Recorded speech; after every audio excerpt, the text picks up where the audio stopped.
पक्षियों का राजा बाज क्यों है? आखिर क्यों बाज किसी मरे जानवर को अपना शिकार नहीं बनाता? और ऐसी कौन सी क्वालिटीज हैं जिनने एक साधारण से पक्षी को पक्षी राज बना दिया?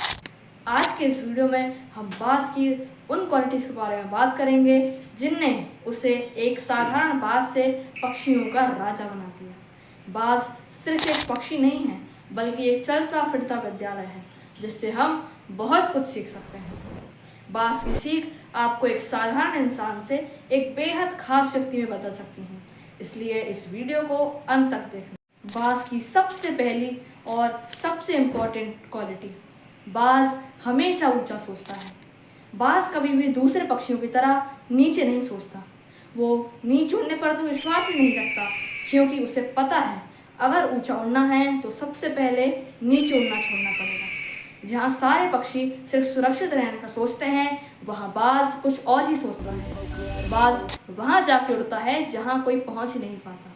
बाज किसी भी दूसरे पक्षी की तरह सोचता ही नहीं है। वो मुश्किलों को भी मुश्किल की तरह नहीं देखता। जब कभी भी तूफान आता है तो सारे पक्षी अपने बिल में जाकर छिप जाते हैं, पर बाज एकमात्र ऐसा पक्षी है जो कभी भी तूफान आने पर अपने बिल में जाकर छिपता नहीं है, बल्कि वो ये सोचता है कि इस तूफान की हवा से वो और भी ऊंचा उड़ पाएगा।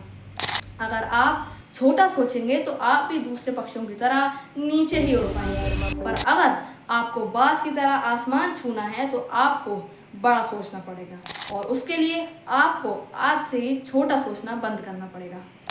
दूसरी क्वालिटी, बाज विल पावर पर यकीन करता है। जब कभी भी बाज अपने शिकार के लिए निकल जाता है तो वो ये नहीं देखता कि वो कितनी देर से उस शिकार को ढूंढ रहा है।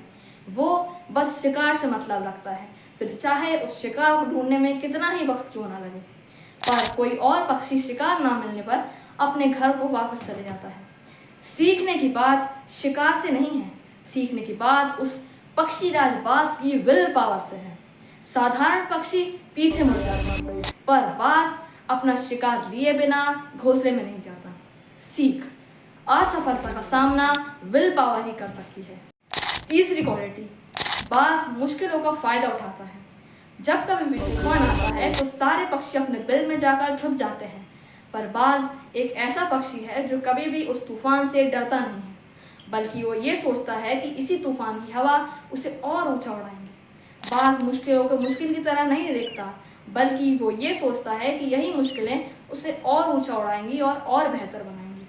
सीख, मुश्किल परिस्थितियां किसी भी व्यक्ति को कमज़ोर करने नहीं आती, बल्कि उस व्यक्ति को सफलता के लिए तैयार करने आती है। चौथी क्वालिटी, बाज अपने कंफर्ट जोन को तोड़ देता है। एक बाज कभी भी अपने कंफर्ट जोन में नहीं रहता, बल्कि वो अपना घोंसला भी मुलायम घासों से नहीं बल्कि नुकीले कांटों से बनाता है, जिससे उसका मन उस घोंसले में आराम करने का नहीं बल्कि घोंसले से बाहर निकल के उड़ने का करे। एक बाज ज़्यादातर समय तो उड़ता ही रहता है, वह बहुत कम आराम करते हैं।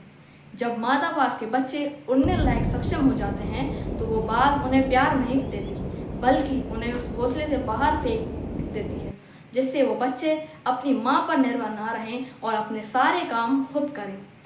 एक बाज को ऊंचा उड़ने के लिए अपना घोंसला छोड़कर कई दूरी पर ऐसे जाना पड़ता है और अपने पंख को मारना पड़ता है, पर इसके बावजूद भी एक बाज कभी उड़ना नहीं छोड़ता। सीख, लीव योर कंफर्ट जोन। अभी से ही वो सारी चीज़ कुछ करना बंद कर दीजिए जो आपको आराम देती हैं।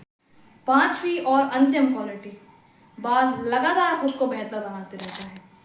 40 की उम्र तक आते आते बाज के नाखून कमज़ोर हो जाते हैं, उसके पंख इतने मोटे हो जाते हैं कि वो उन्हें उठा ही नहीं पाता और उसकी पैनी चोंच अब मुड़ जाती है।